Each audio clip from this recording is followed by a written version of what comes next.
예레미야 애가 4장 11절에서 22절입니다. 여호와께서 그의 분을 내시며 그의 맹렬한 진노를 쏟으시며 시온에 불을 지르사 그 터를 사르셨도다. 대적과 원수가 예루살렘 성문으로 들어갈 줄은 세상의 모든 왕들과 천하 모든 백성이 믿지 못하였었도다. 그의 선지자들의 죄들과 제사장들의 죄악들 때문이니 그들이 성읍 안에서 의인들의 피를 흘렸도다. 그들이 거리거리에서 맹인같이 방황하며 그들의 옷들이 피에 더러워졌으므로 그들이 만질 수 없도다.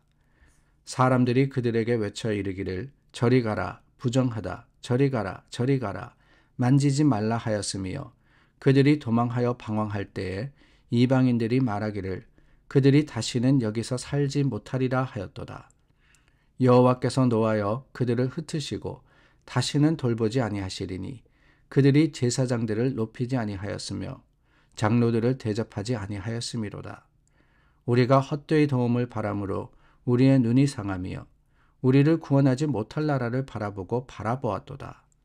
그들이 우리의 걸음을 엿보니 우리가 거리마다 다 다닐 수 없으며 우리의 끝이 가깝고 우리의 날들이 다하였으며 우리의 종말이 이르렀도다. 우리를 뒤쫓는 자들이 하늘의 독수리들보다 빠르며 산 꼭대기까지도 뒤쫓으며 광야에서도 우리를 잡으려고 매복하였도다. 우리의 콧김 곧 여호와께서 기름 부으신 자가 그들의 함정에 빠졌으며 우리가 그를 가리키며 전에 이르기를 우리가 그의 그늘 아래에서 이방인들 중에 살겠다 하던 자로다. 우스 땅에 사는 딸 에도마 즐거워하며 기뻐하라. 잔이 내게도 이를지니 내가 취하여 벌거벗으리라. 딸 시온아 내 죄악의 형벌이 다하였으니 주께서 다시는 너로 사로잡혀 가지 아니하게 하시리로다.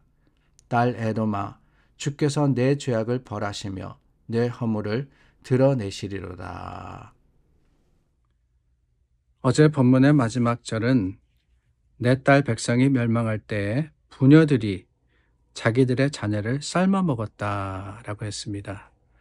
바벨론의 그 침공으로 인해서 마지막에 예루살렘 성이 포위가 되고 그 성이 참 굶주림 가운데 처하게 되었는데 그때 이런 안타까운 일들 참 마음이 상하는 일들이 벌어졌다라는 것을 예레미야가 고백하고 있는 겁니다.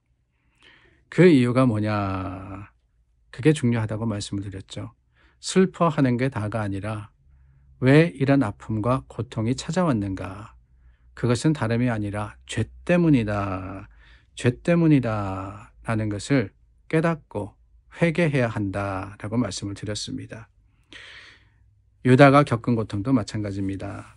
이렇게 상상할 수 없는 부모가 자식을 잡아먹을 수밖에 없는 이런 상황이 벌어진 이유가 죄의 처참한 모습 때문임을 우리가 깨달을 때 우리는 어떻게 되느냐? 중요한 이 교훈이 있습니다.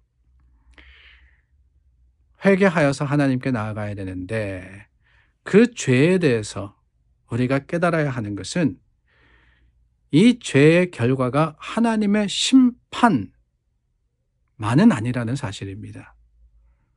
우리는 흔히 그렇게 이야기하죠. 유다가 겪은 고통, 또한 우리가 당하는 여러 가지 어려움들이 죄 때문이다. 그래서 하나님이 우리를 심판하시는 거다라고 말입니다. 물론 하나님의 심판으로 인해서 남유다가 멸망당했습니다. 그러나 여러분, 우리는 그 사실을 단편적으로 보면서 그렇다면 하나님은 권성징악의 하나님이시구나 라고 할 수는 없습니다. 권성징악이라는 단어 여러분 아시죠? 선을 격려하고 악을 징벌한다 라는 뜻입니다. 인간의 생각은 그래요. 잘하면은 상 받고 못하면은 벌 받는 겁니다. 그런데 여러분, 하나님이 그 이유 때문에 죄의 유다를 벌하셨을까? 오늘 우리를 벌하실까?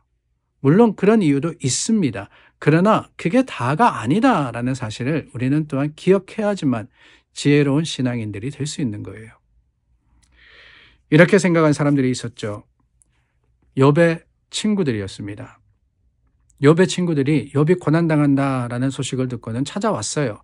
그리고는 그와 대화를 나누는데 욥의 내용을 보면은 그렇게 이야기를 합니다. 네 죄 때문에 하나님께서 너를 벌하시는 거야 라고 말입니다.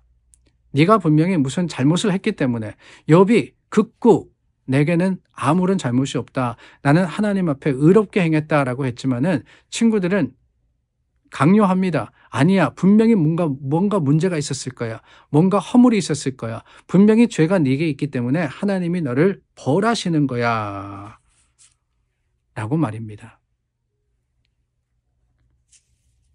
욥의 경우는 그게 아니었다라는 것이었죠. 하나님은 하나님의 영광이 드러나게 하기 위해서 때로는 우리를 고통 가운데 두기도 하시고 때로는 우리를 기쁨 가운데 두기도 하시는 분이십니다. 그래서 욥의 교훈은 한마디로 하면은 이게 다 하나님의 계획과 뜻이라는 거예요. 그러므로 우리 인간된 사람들은 하나님의 그 계획과 생각을 다 이해하지 못하기 때문에 어떻게 해야 되느냐? 순종하고 하나님의 뜻이 온전하게 그리고 선하게 이루어지기를 구해야 한다라고 하는 것이었습니다. 죄가 벌의 이유라고 생각하면은 문제가 있는 게 있어요. 그게 뭐냐? 다른 게 아닙니다. 내가 뭔가 잘못할 때는 어떤 어려운 일이 생기면 그게 하나님의 심판이구나 라고 생각하지만 그 반대의 경우는 어떻습니까? 내가 평안할 때, 아무런 문제가 없을 때, 잘 나갈 때, 그때는 뒤집어서 이야기하면은 나는 죄에서부터 멀구나 라고 착각하게 되어 있다는 거예요. 그게 아닙니다. 우리는 늘 죄 가운데 살아가는 사람이에요. 잘 되든 못 되든 우리에게 어려운 일이 있든 좋은 일이 있든 여전히 우리는 죄인이라는 사실은 변함이 없습니다. 인간은 늘 죄 가운데 살아가는 사람이에요. 그 사실을 망각하면 어떻게 되느냐? 그저 평안함을 구하면서 우리는 괜찮다라는 교만에 빠지게 되는 것. 그게 하나님께서 가장 싫어하시는 죄의 모습인 것이지요. 그래서 오늘 13절 말씀에 보니까 이런 말씀이 있습니다. 선지자들의 죄와 제사장들의 죄악 때문이다. 아니 그들이 어디 가서 누구를 찔러 죽이거나 아니면 남의 것을 빼앗거나 그런 게 아니에요. 선지자들은 하나님의 말씀을 전했습니다. 제사장들은 제사를 집례했습니다. 그런데 그들은 죄인이었습니다. 이게 중요해요.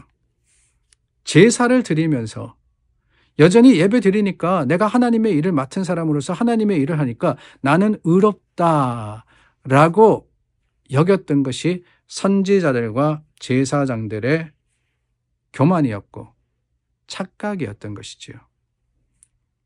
하나님은 그 생각을 철저하게 파괴하십니다. 내가 잘하면은 잘 될 수 있고 못하면은 안 된다. 그것도 아니라고 말씀하시는 거예요. 철저하게 모든 것은 하나님의 계획이시고 하나님의 뜻 가운데 있다. 하나님 아니면 안 된다는 고백이 그게 바로 하나님이 찾으시는 선함이 아니겠습니까? 우리가 믿고 의지하는 것 그렇습니다. 권성징악이 문제가 되는 건 뭐냐면은 그 중심에 내가 있다는 사실이에요. 내가 잘하면 된다는 겁니다.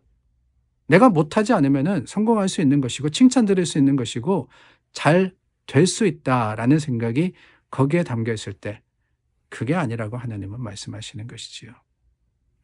그러므로 여러분 우리가 할 수 있는 것은 단 하나입니다.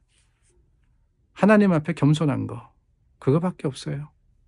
어떤 상황을 만나든지 하나님의 계획입니다. 하나님의 뜻입니다. 하나님이 선하게 나를 이끌어 주시옵소서. 내가 이 사실, 이 형편도 받아들이고 주님을 인정할 수 있도록 주님께서 내 마음과 내 생각을 주님께 고백드리고 또한 하나님을 인정할 수 있도록 주장하시기를 간구하는 것. 그게 하나님의 뜻입니다. 사랑하는 여러분, 물론 우리가 단편적으로 죄의 결과로 멸망이 또한 우리가 참 하나님의 뜻대로 행할 때 하나님께서 우리로 들어주시고 높여주시는 것을 알지만은 근본적으로 하나님의 뜻이라는 것은 우리가 무엇을 한다 거기에 달려있는 게 아니라 하나님이 전적으로 우리를 사랑하시기 때문에, 전적으로 하나님의 긍휼하심으로 바라보시기 때문이라는 사실을 인정하고 주님께 맡기는 믿음의 사람들이 될 수 있기를 간절히 소망합니다. 기도하겠습니다. 참 좋으신 하나님, 하나님의 뜻과 그 계획에 우리를 맡겨드립니다. 주님 뜻대로 이루어지게 하여 주시옵소서. 온전히 하나님을 인정합니다. 주님의 거룩하심이 믿음의 자랑되게 하여 주시옵소서. 예수님의 이름으로 기도드립니다. 아멘. 오늘은 교회에서 연합 선교대회가 있는 날입니다. 여러분들 기도해 주시고, 또한 시간이 되시는 분은 오셔서 또 말씀 들으시고 또 선교에 대한 비전을 새롭게 하시는 기회가 될 수 있기를 바랍니다. 기도하겠습니다.